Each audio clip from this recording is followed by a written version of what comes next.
Gold trusted gold buyers తాకట్టులో ఉన్న బంగారాన్ని విడిపించి ఈ రోజు ఉన్న మార్కెట్ ధరకే కొనబడును. మరిన్ని వివరాలకు సంప్రదించండి 77107720.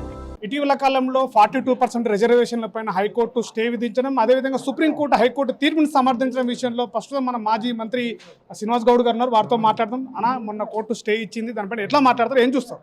ఇగో ముందు నుంచి చెప్తున్నాం, జియో అనేది కొట్టేస్తారు, జియో వల్ల కాదు, రాజ్యాంగ సవరణ చేయాలి. స్టార్టింగ్ నుంచి కూడా టీఆర్ఎస్ పార్టీ అదే చెప్తుంది. వినకుండా ఫస్ట్ పంపిరు ప్రెసిడెంట్ ఆఫ్ ఇండియాకు, మళ్ళీ ఆర్డినెన్స్ అన్నారు, చట్టం అన్నారు. మేము కూడా గతంలో ఇచ్చినాం, ఇది కొత్తగా ఇచ్చింది కాదు, మేము ఇచ్చినాము. అంతకుముందు వేరే గవర్నమెంట్ కూడా ఇచ్చినాయి, దేశంలో 8 రాష్ట్రాలు కూడా ఇచ్చారు. ఇది చెల్లదని చెప్తే కూడా ఇచ్చిండ్రు, కొట్టేసిండ్రు, సుప్రీంకోర్టు కూడా కొట్టేసింది. కనుక రాజ్యాంగ సవరణ చేయాలి. మీరు చట్టబద్ధత అన్నారు, చట్టబద్ధత అంటే ఏంది? అది రాజ్యాంగ సవరణ చేయాలి, 9 షెడ్యూల్ చేర్చాలి, అట్లా ఇవ్వాలని చెప్పినాం. అందుకే దాని మీద అది వచ్చేంత వరకు ఎలక్షన్ చేయమన్నారు. కనుక కట్టుబడి ఇమ్మీడియట్గా కేంద్రం మీద వచ్చి తెచ్చేటట్టు కార్యక్రమం ఉండాలని మేము చెప్తున్నాం. అంటే రాజ్యాంగ సవరణ కాకుండానే పార్టీ పరంగానే సరే 42% అమలు చేస్తామని చెప్పేసి ఇటీవల సీఎం చెప్పాడు. దీన్ని ఎలా చూస్తారు? ఇప్పుడు ఎవడు కోర్టులో వేయద్దని హైకోర్టులో వేసిరి, సుప్రీంకోర్టుకి ఎవడు వద్దని చెప్పి వాళ్ళ మనసులో పోయిరి. వాళ్ళ ఎన్నికల రేటులో హైకోర్టులో వేసి సుప్రీంకోర్టులో వేసిరి, వాళ్ళే కోర్టులో కొట్టేసిరి. ఇప్పుడు జనరల్గా బీఫామ్ ఇస్తే ఎవడేదంటే ఇక ఎవరు ఎట్లా ఆపుతారు? రాజ్యాంగ పరంగా లాభనీకి ఉందా? అదంతా ఉట్టిదంతా బేకార్ అంతా. అంటే రాబోయే రోజుల్లో కూడా స్థానిక సంస్థలకి 42% రిజర్వేషన్లు వెళ్ళకపోతే మీ కార్యాచరణ బీసీ సంఘాలు ఎట్లా ఉంటుంది? ఖచ్చితంగా అగ్నిగుండం అవుతుంది తెలంగాణ. ఎట్లుంటుంది తెలంగాణ, ఎట్లా వచ్చిందో అది తెచ్చుకుంటాం. అట్లా కంపల్సరీ ఇవ్వాల్సిందే.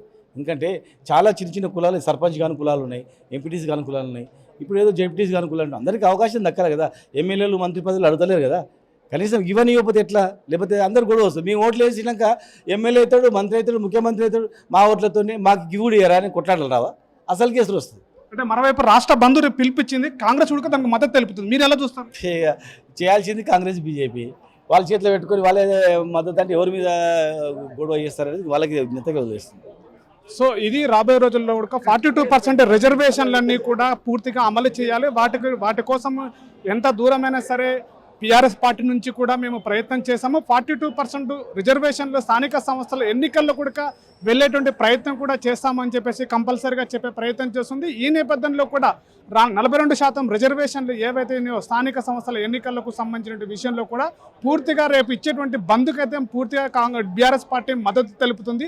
ఈ నేపథ్యంలో హైకోర్టు స్టే ఇచ్చినప్పటికీ సుప్రీంకోర్టు కూడా దాని మీద హైకోర్టు మద్దతు తెలపడం విషయంలో కూడా పూర్తిగా ఇదంతా కూడా తెలిసినప్పటికీ కూడా ముందే తెలుసు, ఇదంతా ఊహించినటువంటి పరిణామాలే అయినప్పటికీ కూడా కామారెడ్డి డిక్లరేషన్ ఇచ్చినటువంటి తీర్పులో కాంగ్రెస్ పార్టీ ప్రజలను మభ్యపెట్ట వైపు కూడా ముందుకు వెళ్తుందని చెప్పేసి చెప్తున్న పరిస్థితి.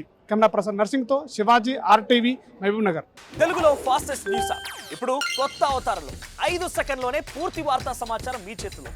సోషల్ మీడియా ట్రెండ్స్ మీ కళ్ళ ముందుకే live TV and voice search options తో ఇప్పుడే డౌన్లోడ్ చేయండి. యాప్ లింక్ డిస్క్రిప్షన్లో ఉంది.